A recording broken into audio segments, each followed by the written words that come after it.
Hi hello welcome to cricket arena. ഇന്ത്യയും ഓസ്ട്രേലിയയും തമ്മിലുള്ള നാലാമത്തെ ടെസ്റ്റ് മത്സരം ഇപ്പോൾ മെൽബണിൽ പുരോഗമിച്ചുകൊണ്ടിരിക്കുകയാണ്. ഇന്ത്യ ആദ്യം ഒന്ന് പരുങ്ങിയിരുന്നു. പക്ഷേ നിതീഷ് കുമാർ റെഡ്ഡിയും വാഷിംഗ്ടൺ സുന്ദറും ചേർന്നുകൊണ്ട് ഒരു പരിധിവരെ ഇന്ത്യയെ ഇപ്പോൾ കരകയറ്റിയിട്ടുണ്ട്.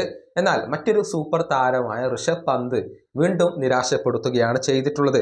37 പന്തുകളിൽ നിന്ന് 28 റൺസാണ് പന്ത് എടുത്തിട്ടുള്ളത്. ഈ സീരീസിൽ അദ്ദേഹം മോശം പ്രകടനമാണ് ഇപ്പോൾ നടത്തിക്കൊണ്ടിരിക്കുന്നത്. ഈ സീരീസിലെ അദ്ദേഹത്തിന്റെ ആവറേജ് വരുന്നത് കേവലം 20 മാത്രമാണ്. വളരെ അനാവശ്യമായ ഒരു ഷോട്ട് കളിച്ചുകൊണ്ടായിരുന്നു പന്ത് പുറത്തായത്. ഈയൊരു താരത്തിന്റെ പിറകിലേക്കുള്ള ഷോട്ട് ലിയോണിന്റെ കൈകളിൽ ഒതുങ്ങുകയായിരുന്നു. ഈ വിഷയത്തിൽ താരത്തിനെതിരെ രൂക്ഷ വിമർശനങ്ങൾ ഉന്നയിച്ചുകൊണ്ട് രംഗത്ത് വന്നിരിക്കുകയാണ് ഇന്ത്യൻ ഇതിഹാസമായ സുനിൽ ഗവാസ്കർ.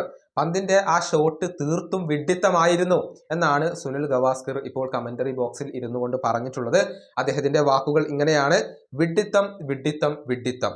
2 ഫീൽഡർമാർ അവിടെയുണ്ട്, എന്നിട്ടും അവിടേക്ക് ഷോട്ട് ഉതിർക്കുകയായിരുന്നു. അതിന് മുമ്പത്തെ ഷോട്ട് നീ മിസ് ചെയ്തു, എന്നിട്ട് എവിടെയാണ് നീ പിടിക്കപ്പെട്ടത് എന്ന് നോക്കൂ. ഡീപ്പ് തേർഡ് മാനിലാണ് പിടിക്കപ്പെട്ടത്. വിക്കറ്റ് വലിച്ചെറിയുകയാണ് അവൻ ചെയ്തിട്ടുള്ളത്. സാഹചര്യം മനസ്സിലാക്കി കളിക്കണം. അത് നിന്റെ നാച്ചുറൽ ഗെയിം ആണെന്ന് പറഞ്ഞ് ന്യായീകരിക്കാനുള്ള സമയമല്ല ഇത്. അതൊരിക്കലും നാച്ചുറൽ ഗെയിം അല്ല. അതൊരു സ്റ്റുപ്പിഡ് ആയിട്ടുള്ള ഷോട്ടായിരുന്നു. ടീമിനെ മോശമായ അവസ്ഥയിലേക്ക് തള്ളിയിടുകയാണ് അത് ചെയ്തിട്ടുള്ളത്. ഇതാണ് സുനിൽ ഗവാസ്കർ വളരെ ദേഷ്യത്തോടു കൂടി പറഞ്ഞിട്ടുള്ളത്. ഈ സീരീസിൽ ഇതുവരെ ഒരു അർദ്ധ സെഞ്ചുറി പോലും പൂർത്തിയാക്കാൻ ഇപ്പോൾ ഋഷഭ് പന്തിന് കഴിഞ്ഞിട്ടില്ല. ആദ്യ ഇന്നിങ്സിൽ 37 റൺസായിരുന്നു അദ്ദേഹം എടുത്തിരുന്നത്.